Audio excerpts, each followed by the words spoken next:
abating even after that Supreme Court judgment. With the House of Assembly's ultimatums and threats of arrest, many have now called for caution in Rivers. Chief among them is the former Inspector General of Police and former Chairman Police Service Commission, Dr. Michael Okiro, who recently at a press conference made a passionate appeal for peace, saying Rivers must not be turned into a battlefield. In a stark warning on Wednesday, Dr. Okiro declared, quote, "You can't rule over dead men. You cannot govern a war zone," end quote. He's also urging President Tinubu to double down on mediation, demanding leaders to listen, not lecture. We'll sit down on the show tonight with Dr. Michael Okiro, who was former Inspector General of Police and who has seen firsthand the devastating effects of violence. He joins me live from our Abuja studio. Dr. Okiro, welcome to the program. Thank you so much. So you've warned that Rivers State risks becoming a no-go zone if this crisis escalates. Are you looking into a crystal ball, or you have access to some intel on this matter? Yeah, I got some intelligence report on the matter, and I feel every good-thinking Nigerian, every well-wisher of Rivers State should look at what's happening in Rivers State right now. It's a matter of time. If we keep quiet and allow things to go the way they're moving, it will be a very bad story for Rivers State and bad story for Nigeria. Because I've been following up what's happening, and I have my intelligence report also. I'm monitoring both the gladiators and also the people themselves. The citizens of Rivers State are not at ease at all. The youth are not at ease at all. Yeah, because if you look at it, you find that it's an issue that is tails to lose, heads to lose. Nothing both parties can do will benefit both parties at the end of the day. The citizens are suffering.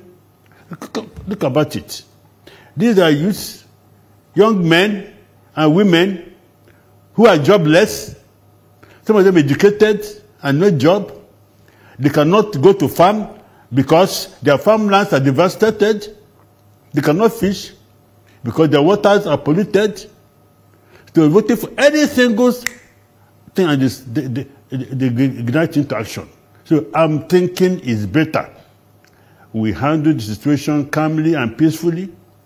Look at the gladiators, find out what are their grievances, what are the ways out.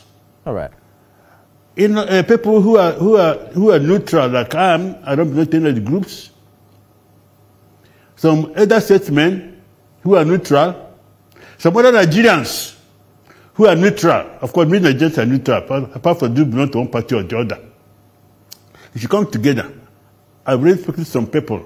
Let's come together and solve this problem before it goes out of hand. All right. I hear you clearly. Gearing for action. Dr. Okiro, you have also mentioned that no leader can govern in the midst of war. But what we've seen is these political actors don't appear to be deterred. Who, in your view, bears the greatest responsibility for de-escalating this crisis? Is it the FCT Minister, Ayesom Wike, Governor Fubara, Mr. President, or the courts? Yeah, everybody is involved.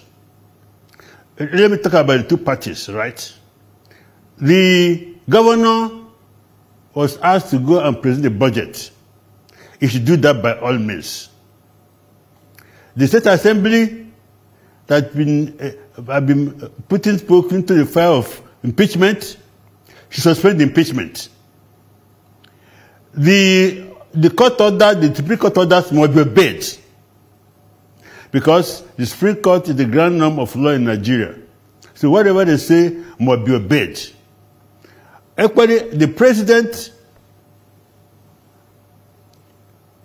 Asiwaju Tinubu, GCFR, is the father of the nation.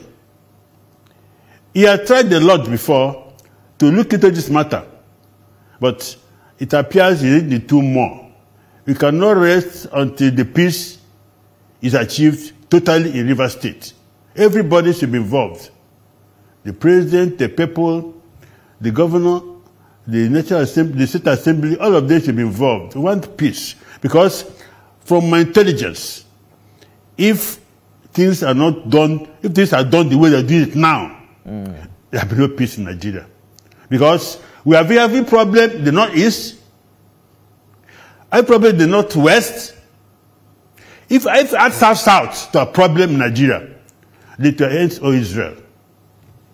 But the thing is, this conflict has a rich history of dialogues, Dr. Okiro, until it became a court matter. It's perhaps why many Nigerians feel exhausted by endless peace appeals.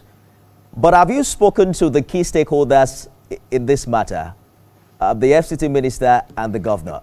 Have you spoken to them directly on your concerns? I've not spoken to them yet because of my experience. I came in to contest as president of Okiro from Rivers State.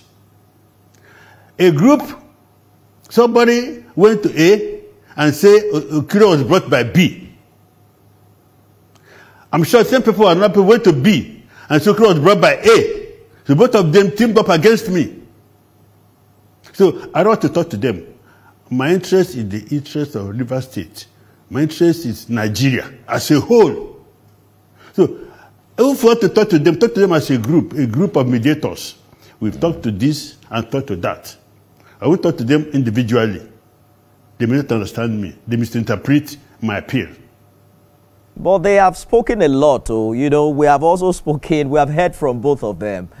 Do you think that at this point in time, because for instance, you called on Mr. President's intervention. He did intervene in the early days of this conflict. And that meeting came up with a list of agreements between both parties that didn't see the light of the day. How else can Mr. President intervene, especially now that there's a Supreme Court judgment? Yeah, the Supreme Court judgment did not say President should not intervene. If you try, you don't win, keep trying until you succeed. I don't think the President can give up. The problem is not too much for him to handle. He has handled more serious problem than this. So he can still go ahead and meet them. We also, the neutral group, will go ahead and meet the various factions and see if we can broker peace. We have from them. What are the grievances? What can we do to solve this problem? We talk to them. I'm sure about talk to them, they'll listen to us. Also, the president.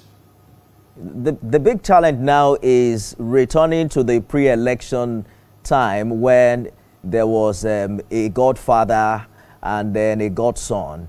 That relationship has really worsened over the months, and we've heard both of them, you know, say that perhaps there is no going back. But there are oil companies, there are traditional rulers, there are religious leaders who often operate behind the scenes. Who has the real power to force compromise?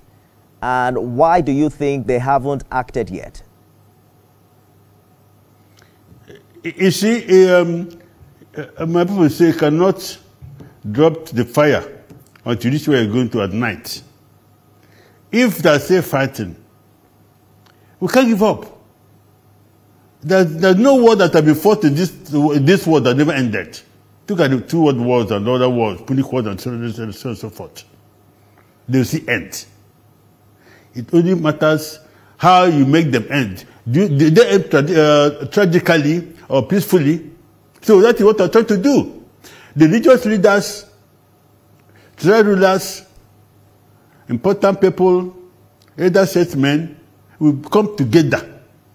Those of them that are neutral will come together and make sure this thing does not go the way I think it's going to. Because the intelligence I've gotten is that both parties, the use of both sides are preparing for action.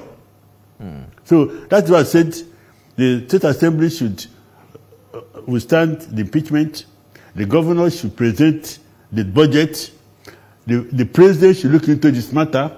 The court orders must be obeyed. Then see what we can do to solve this problem. This problem must be solved, and in no distant time. Do you think if you go to Port Harcourt, do you think there are still neutral parties in Rivers, or even across board, who can intervene in this matter? Of course, there are many of them. The president is neutral. He's not supporting the side. I'm neutral. I don't support any side. Other people are neutral. I know people are neutral. Not everybody is inclined to support Party A or Party B. There will be some people who listen to them. So we want to appoint people who the two parties can equally listen to.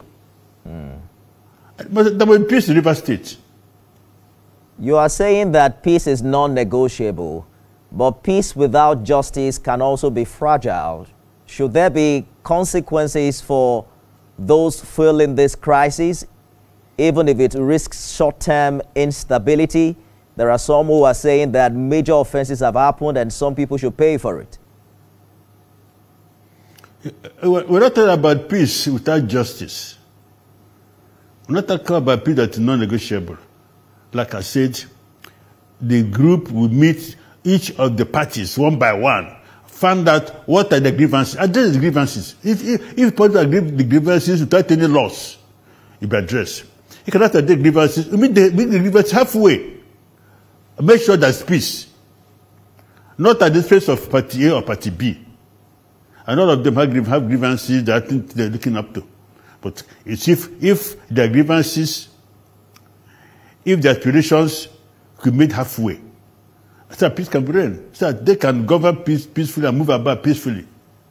But what is your understanding of the root cause of this matter? Some have said it's a battle for control of political power. Others say it's just about who controls the resources of River State. What do you think? I wouldn't like to say or to voice out what I think are the grievances in this matter. By the time I say it, Party A or Party B may think I'm their support. What I'm saying is that if we have, it's natural, father and son will fight. You know, it's natural. Tell me who has not ever quarreled with the son? Or tell me which son has never quarreled with the father? But because of that filial relationship, after quarreling, they still settle. Tell me which sister and brother has not quarreled? Which daughter and mother has not quarreled? Quarrel is natural. Quarrel is even good, because when you quarrel with somebody, you know what annoys the person, you know what pleases the person, so you avoid it. Like a mother tells children, oh, don't do this to your father, doesn't like it. Quarrel is natural. But the important thing is settlement. So if that quarrel in Nigeria, River State, that reason for quarrel in Nigeria, we want to put it aside. We want to make sure there's peace.